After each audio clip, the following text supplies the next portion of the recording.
আপোনালোকে বাৰু মাটি কিনিম বুলি ভাবিছে নেকি বা মাটি কিনিবলৈ বিচাৰি আছে নেকি? যদি মাটি কিনিম বুলি ভাবিছে তেনেহ'লে এইকেইটা ভুল কেতিয়াও নকৰিব।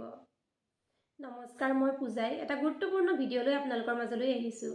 আমাৰ এডোখৰ মাটি কিনা বা এটা ঘৰ বনোৱাৰ সপোন সকলোৰে থাকে নহয় জানো? কিন্তু এডোখৰ ভুল মাটিৰ চিলেকশ্যনে আমাৰ জীৱনটো বিভিন্ন ধৰণৰ অসুবিধাৰ মাজলৈ ঠেলি দিব পাৰে। গতিকে আপোনালোকে মাটি এডোখৰ কিনাৰ আগতে এইকেইটা দিশ চালি জাৰি চাইহে কিন্তু মাটি এডোখৰ কিনিব। প্ৰথম দিশটো হৈছে মাটিডোখৰ স্কুৱেৰ বা ৰেক্টেংগুলাৰ শ্বেপৰ হ'ব লাগে, কোণীয়া কেতিয়াও হ'ব নালাগে।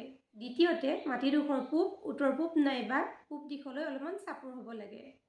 প্লটটো কিনাৰ আগতে প্লটটোৰ হিষ্ট্ৰীটো চাবলৈ কিন্তু কেতিয়াও নাপাহৰিব। সেই মাটিডোখৰত আগতে পুৰণা হস্পিটেল, কবৰস্থান নাইবা কেমিকেল ফেক্টৰী আছে নেকি সেইটো চাই ল'ব। যদি এইকেইটা আছে তেনেহ'লে সেইডোখৰ মাটি কিনাৰ পৰা আপুনি বিৰত থাকিব। কোনোবা ৰাস্তা আহি প্লটটোত কেতিয়াও খুন্দিয়াব নালাগে আৰু ৰাস্তাটো গৈ প্লটটোত শেষ হ'ব নালাগে।